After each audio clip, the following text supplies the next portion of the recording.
Ben Sacco's the Director of Education Economy, which is a consultancy company, and a former deputy school principal. Is that right, Ben? Oh, hello, Prue. It is, yeah. How you doing? I'm really well. Now, what do you make of this ban? Do you think it's going to achieve its aims? Yeah, look, I mean, I think the intention behind the announcement is clear, that the Victorian Government wants to ensure students learn free from distraction, but that's working from a base assumption that distractions are largely because of phones, smartwatches and wireless earbuds. So I think really we should be looking at what within the social interactions within the classroom or schoolyard are actually challenging that flow of learning. And I think young people are grappling with concepts of belonging, connection and self-worth and just finding their place in the world today. So it remains to be seen if this will be effective. Many of the smartwatches now, though, particularly some of the upper-end ones, they have games on them, they're connected. Your phone might be away in your locker or, somewhere else, but it might still also be connected to your watch. You'll be getting pings, messages, you can play all sorts of games on it. You don't think that could prove a distraction in the classroom? Yeah, Prue, I think the broader sense of the word distraction is, outside of technology and examples like that. I walk into schools where the gardeners are working near a school portable and mowing the lawn, and it distracts a young bunch of 5, 6-year-olds in the class. Distractions is part of the everyday. I think from a technology-focused point, great schools are building digitally capable and self-regulated children. So is a ban the answer? Does it take away from preparing our young people for the world they're inheriting? Or is it a little overprotective, or is the balance right here? I think there's. I'm more interested in preparation, and I think bans are a very interesting approach, as we're going to find out. How do you think it can be policed? Because so many of these devices are tiny and really easy to conceal. Yeah, I mean, this adds to the workload pressure and the expectation on our workforce. And we know currently, if listeners are following the Victorian strikes we had recently, working conditions, not just pay, but working conditions are a real issue and a big ticket item for education professionals who are being asked to work within these kind of policy announcements and are really asking for, whether it's the funding or whether it's the investment in their schools to actually do this work.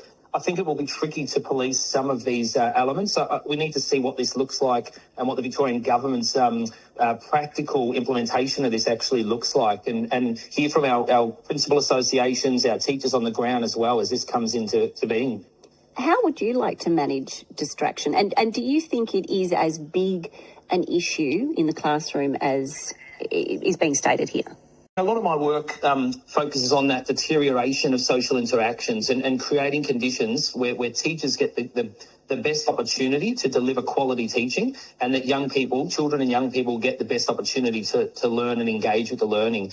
I think concerns about this device-driven conflict and disrupted learning is an important conversation, but I also think it can be addressed through with clear expectations, quality teaching. We have policies in place already around appropriate use of technology. So, in my view, if a child, and my experience, if a young person is not acting within that current policy, we walk through the path of the code of conduct and if we're talking about teachers feeling disempowered and young people really challenging the boundaries, I'd actually question where are schools at with their policies and processes and the consistent execution of that.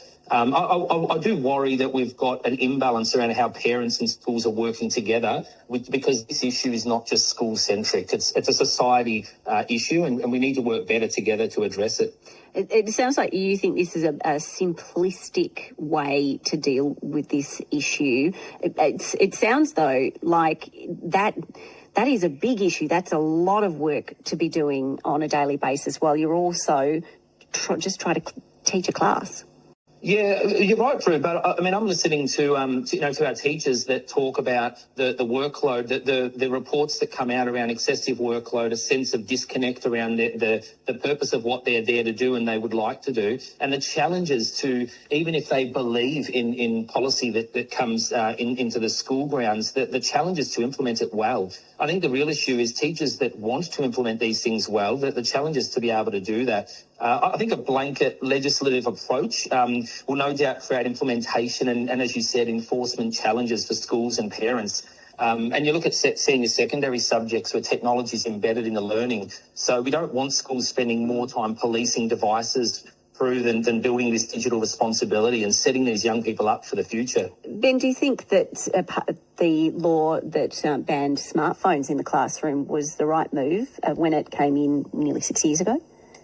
Yeah, professionally, I'd actually think it was a good move to try this out and really support and try and I think you quoted there the Minister, this idea of getting ahead. We do have a challenge in our schools around this, but we also have it in society.